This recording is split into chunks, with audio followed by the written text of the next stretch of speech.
Fala galera, Robson Lima aqui, comando essa vlog. E hoje nós vamos falar de classes sociais para Weber e para Marx. Já recebo muito essa pergunta: Robson, qual é a diferença entre classe social para Marx e Weber? Então eu decidi fazer só um vídeo e também, falando de classes sociais, mostrar um pouco quais são as diferenças entre Marx e Weber. Eu já para começar com Marx. Relembrando, Marx ele é esse cara que faz a sociologia, ou melhor dizendo, ele faz a análise científica do capitalismo com um objetivo específico: procurar ferramentas para a sua superação, para desmantelar o sistema capitalista e construir um outro sistema de sociedade que seja mais justo, mais igual e mais humano do que o capitalismo é. É isso. Qualquer pessoa que te diga que Marx não faz isso está mentindo para você, ou está adorando a pílula, porque é esse sim o objetivo final do Marx.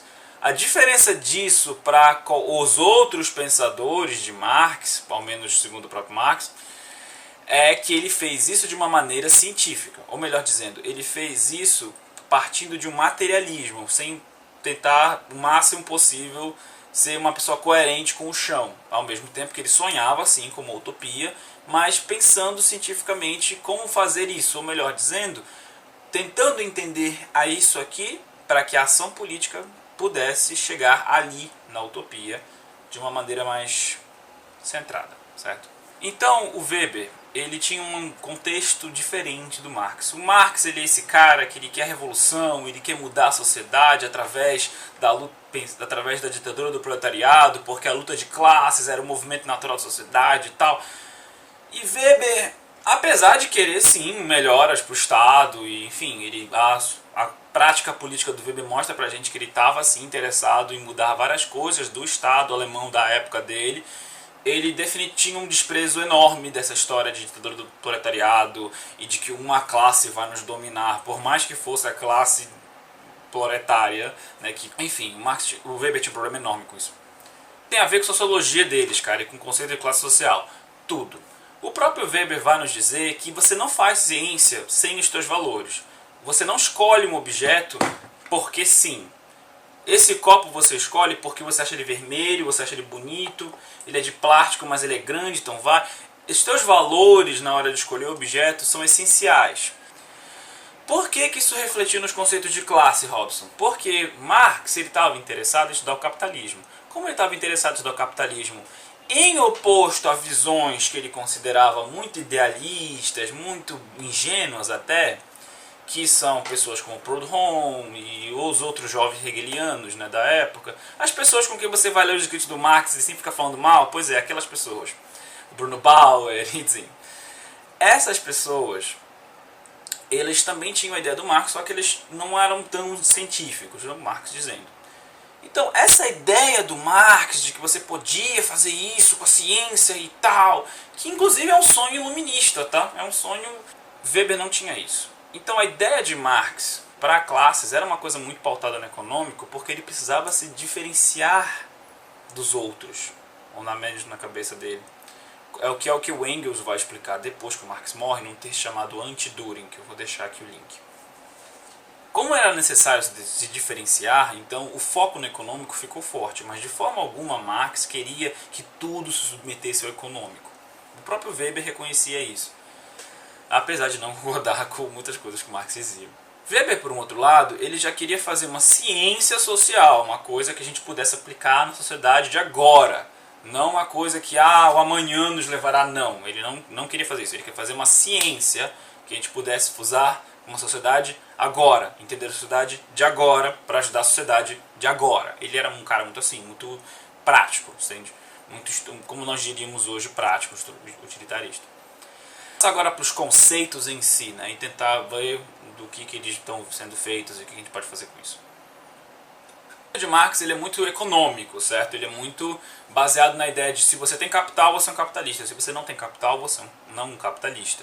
Sendo um não capitalista, ou você é um proletário, que não tem nada a não ser a própria força de trabalho para vender, e isso inclui praticamente todo mundo, né? Porque a distinção entre trabalho braçal e trabalho intelectual é de grau, não é um abismo que nos separa. Não, eu sou tão proletário, eu professor, quanto um cara que está batendo cimento, ajudante de pedreiro. Eu sou tão proletário quanto ele, porque eu não possuo meio de produção, entende? O pequeno burguês. Ah, eu tenho uma empresa, Robson. Sim, você é um pequeno burguês, você está vivendo da exploração de mais-valia alheia, embora você mesmo também esteja sendo explorado. Entende? Weber, ele entendia essa realidade, mas ele pensava nisso de uma outra forma. Situações de classe, e não classe social, não são só três, são inúmeras classes sociais que a gente tem numa sociedade, para começar. Classes são determinadas pelas pessoas que estão em uma situação de classe típica, certo? Ou seja, não é a classe dos professores não é determinada porque todo mundo tem carteirinha de professor azul assinada. Não é isso. Porque são pessoas que são vistas e se veem como professores, ou seja, elas têm prestígio social positivo de professor, parte social. Elas têm uma situação de renda semelhante, um pouco mais, um pouco menos, assim, na sua maioria, estão aqui na média, certo?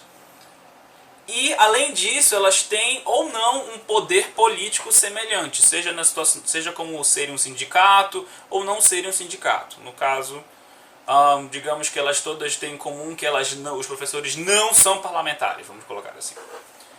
Esses professores, aqui já não importa se são professores de cursinho, se são professores universitários, se são professores que sentam na frente de uma câmera e ficam falando para a câmera como se tivesse uma multidão aqui.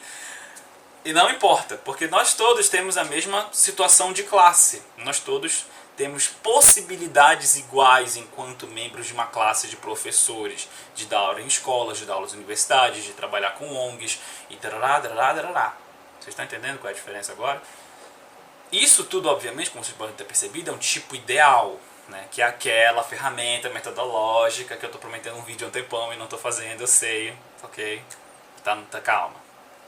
Mas basicamente, o tipo ideal ele é uma construção teórica da tua cabeça sobre a realidade. Você pega um pedaço dela e ok, eu vou olhar para minha mão, mas eu vou olhar só para essa linha de cima. Eu não vou olhar para a linha da vida, eu vou olhar só para essa linha.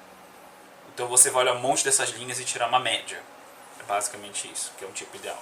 Dentro de classes sociais, nós podemos pensar em basicamente dois tipos de classes sociais, tá? que se dividem em vários subtipos. A classe proprietária e a classe aquisitiva. A classe proprietária, então, por Weber, é o que mais perto a gente vai chegar daquela noção vulgar de marxismo comum que a gente tem, mas mesmo assim tem bastante diferenças. Vamos lá. Classe proprietária positivamente privilegiada, ou seja, a galera que é proprietária de terras, minas, instalações de produção, de indústrias, navios, esses todos rentistas de valor, são rentistas, certo? Ou seja, eles vivem dessa renda. Ou também rentistas de valores, aqui já entra a galera do capital especulativo e tal, né? Banqueiro, a galera do terninho de Wall Street e tal. Essa galera toda é classe proprietária positiva privilegiada. Classe proprietária positivamente privilegiada. Além desses, a gente também tem os credores, né? Que são os credores de gado, cereais e dinheiro, certo? Por que gado, cereais e dinheiro em particular? Porque esses tipos ideais aqui, porque isso tudo são tipos ideais, são construídos dentro de um estudo histórico desde a Idade Média até o tempo do Weber. E por esse estudo, que se você estiver curioso, você vai lá no livro chamado História da Economia do Weber, que é um catatal enorme, e você pode lá ver tudinho. Se você estiver curioso, dá lá. Por esse estudo, a gente sabe que essa divisão é possível dessa forma. Não é a única forma, não é a forma correta, sempre foi assim, não é nada disso, é tipo ideal. Mas ajuda a entender certas coisas, é por isso que um tipo ideal existe, para nos ajudar a compreender certas coisas. Pois é, as classes proprietárias negativamente privilegiadas são os objetos de propriedade, que são os dependentes, tanto os escravos em si, legalmente falando, quanto a galera que vive de relação de compadrio, tipo, eu tô aqui porque o fulano sou considerado do fulano, entende? Que é muito familiar pra gente brasileiro, né? Essas coisas de relação de compadrio e tal, isso aí não preciso nem descer nisso. Os desclassificados, que são os proletários da antiguidade, que é de onde o Marx tirou inspiração para a palavra proletários, tá? Que é aquele sentido da antiguidade do cara que realmente não tinha nada a não ser a própria força de trabalho, certo? Robson, você está falando dos periecos de Esparta, sim. Alguns, não todos, né? Porque vários periecos eles eram também comerciantes e tal. Digamos os periecos pobres, tá? E os endividados, né? Porque apesar de terem talvez um status e tal, são reis, não sei o quê, mas eles estão endividados. Então, isso que conta em termos econômicos. E os pobres em si, que são as pessoas que não têm dinheiro, simplesmente. Essas são as classes, os tipos ideais de classes, porque não se esqueçam que são, tipo, quando eu falo endividados, eu estou falando a multidão de possibilidades dentro de uma sociedade de você se endividar, certo? E assim vai. Essas classes proprietárias positivamente e negativamente privilegiadas, elas também podem ser pensadas de uma outra forma, que são as classes aquisitivas. Aí agora eu já não estou olhando mais para o econômico em si, certo? Porque eu tenho agora de dinheiro, de renda, de posses. Não, eu estou olhando para a minha possibilidade de ter. Aquela história de, você tem que estudar, porque se você estudar, você vai ser rico. Pois é, pode não ter dinheiro agora, mas você está fazendo um curso tal, uma engenharia, uma administração, porque fulano que você conhece é empresário, você quer lá trabalhar com ele, enfim, você tem a possibilidade da riqueza, certo? Então você está querendo ser uma classe aquisitiva, positivamente privilegiada, entende? Essa classe aquisitiva positivamente privilegiada, ela é basicamente os empresários, tá? Pessoas que vivem de comércio. Então aqui a gente tem comerciantes, armadores, os empresários industriais, os empresários os agrários, né? Pessoal do agronegócio, que a gente chamaria hoje, né? Profissionais liberais, né? Que têm capacidades e formações específicas, ou seja, advogados, esse tipo de gente, que apesar de serem que vivem da aquisição dos outros, certo? Eles têm poder aquisitivo em possibilidade. Não necessariamente o advogado é rico, mas ele tem essa possibilidade de ser rico. E é isso que está importando para a gente. Então nós estávamos falando das classes positivamente privilegiadas, que são basicamente os empresários. Agora nós vamos falar das classes negativamente privilegiadas, que são os trabalhadores, tipicamente falando. Quando eu falo trabalhadores, aqui entra desde o camponês, o artesão, até profissionais liberais, tá? Tipo como médicos, advogados, e funcionários públicos e privados, tá? E pessoas, enfim, trabalhadores, né? Que a gente pode dividir em termos de qualificações, como trabalhadores qualificados, não qualificados, ou trabalhadores que são de algum serviço específico, que é o que nós chamaríamos de trabalhadores técnicos hoje. Tá? O pessoal dos cursos de tecnólogo, disso e daquilo. Tá? Pode perceber que para Weber, a classe social dos trabalhadores é uma coisa bem mais ampla do que geralmente a gente pensa. E que cada uma dessas pode ser dividida. E que as classes sociais, no sentido que o Weber dá para essa palavra, ou seja, pessoas que estão numa mesma situação de classe que podem sair, crescer dentro dessa situação de classe, vamos dizer assim, são basicamente a pequena burguesia e os trabalhadores no seu conjunto, né? Por quê? Como assim, Robson? Porque a automatização da fábrica ela vai permitir que esses trabalhadores eles se agrupem em grupos políticos de seu interesse, ou seja, partidos, sindicatos e tal, tanto partidos formais quanto não formais, tá? Partido no sentido que a gente dá para ideia política e tal, e partido no sentido do Weber, que é quando você junta várias pessoas para um objetivo específico, usualmente, mas não sempre de caráter mais político, certo? Vocês estão bem? Eu sei que foi bastante coisa, então vamos dar uma revisadinha. Vou dar uma revisada para fechar esse vídeo, né? O conceito de classe social em Weber, ele tem três partes. Ele tem a parte social, que é justamente a parte do status, do prestígio, que é aquela ideia de eu posso ter muito status numa sociedade, mas não necessariamente ter uma renda que seja compatível com esse status. Aqui entraria tanto a ideia dos aristocratas pobres, né, que a gente tinha muito no século XVIII, XIX, quanto, por um exemplo mais atual, algum professor de escola fundamental que não recebe muito, mas que tem aquela moral na comunidade onde ele vive, porque olha, um professor e tal, as pessoas vão e respeitam ele. O âmbito político do conceito de classe, que é a ideia de poder ou possibilidade de poder. Aí aqui vão entrar coisas do tipo, eu tenho muito dinheiro, mas eu não me meto com política, eu não tenho muita influência sobre as decisões da minha comunidade. Eu sou empresário, tenho dinheiro, mas eu não gosto de me meter nessas paradas, não. Como a gente às vezes vê. E também pode ver o contrário também, né? Um cara que tem muito dinheiro e muito poder político. Geralmente, mas não sempre, essas coisas andam juntas. Tá? E a dimensão econômica, que é justamente a riqueza propriamente dita, certo? Esse conceito tripartido do Weber, ele procura dar cabo da ordem social na sua complexidade, ao mesmo tempo que permite entendê-la. Esse é o fundamento do conceito de tipo ideal. Ainda estou devendo um vídeo para vocês, calma. Mas é basicamente essa a ideia. Não é uma hipótese, é algo que já vem de uma pesquisa que nos ajuda a compreender determinados aspectos da realidade social, certo? Vou dar uma revisada para fechar esse vídeo, né? O conceito de classe social em Weber, ele tem três partes. Ele tem a parte social, que é justamente a parte do status, do prestígio, que é aquela ideia de eu posso ter muito status numa sociedade, mas não necessariamente ter uma renda que seja compatível com esse status. Aqui entraria tanto a ideia dos aristocratas pobres, né, que a gente tinha muito no século XVIII, XIX, quanto, por um exemplo mais atual, algum professor de escola fundamental que não recebe muito, mas que tem aquela moral na comunidade onde ele vive, porque olha, um professor e tal, as pessoas vão e respeitam ele.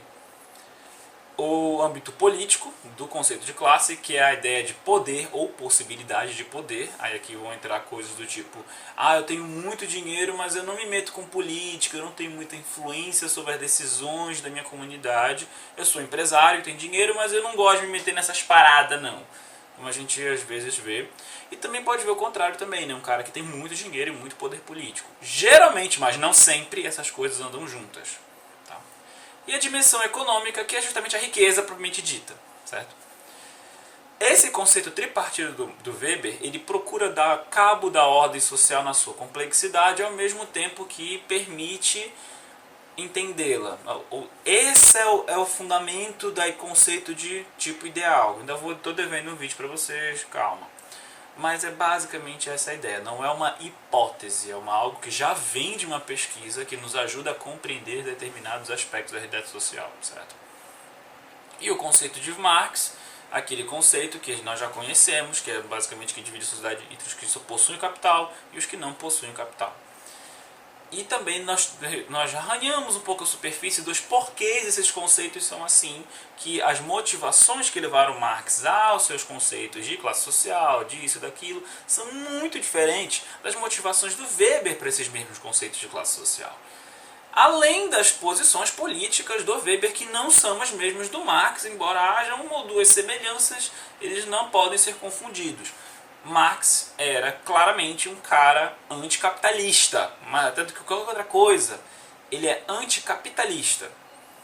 Ele entendia o capitalismo como um sistema econômico, político, social, desumano, que nos aliena, que destrói a nossa vida, certo? Basicamente, em todos os níveis da nossa existência, e que isso precisa acabar. A gente precisa acabar com isso. Por questões históricas locais, das quarelas, dos problemas que ele tinha com jovens hegelianos, lá com os grupos da Alemanha, ele acabou insistindo um pouco mais no ponto econômico, embora mesmo sempre fazendo aquele aval. Não, o econômico é importante, mas há outras coisas. Ele faz isso sim, é só você ler os textos dele com atenção. Como o próprio Engels vai nos lembrar no texto chamado Anti-Düring, né, que eu vou deixar um linkzinho aqui para vocês. Entretanto, não foi esse Marx que o Weber conheceu, e é esse Marx vulgar que ele se coloca contra nos escritos dele. E também porque Weber tinha um problema com sistemas totalitários em geral, né? Seja uma ditadura do proletariado, ou uma ditadura de um rei, ou de um deus, ou de qualquer um grupo, partido político. Ele tinha um grande problema com isso, por vários motivos. Bom, gente, eu espero que esse vídeo tenha ajudado a entender um pouquinho mais sobre as diferenças entre Weber e Marx e tal. Também eu gostaria muito de agradecer vocês por estarem comigo aqui, por me ajudarem. Passamos de 2.000 inscritos, tipo, meu Deus do céu, sabe? Tipo, um corte de louco mesmo. Muito obrigado, gente. Feliz Natal, né? Feliz Ano Novo, Feliz Hanukkah, Feliz Iemanjá, enfim, Feliz nada. Enfim, feliz, tá? Tem um 2015 muito bacana. Nos aguardem que vai ser um ano muito legal. Já estou com a agenda aberta para palestras, seminários, cursos, enfim. Vai ser um negócio louco esse ano que vem. Eu tenho muitas esperanças nele.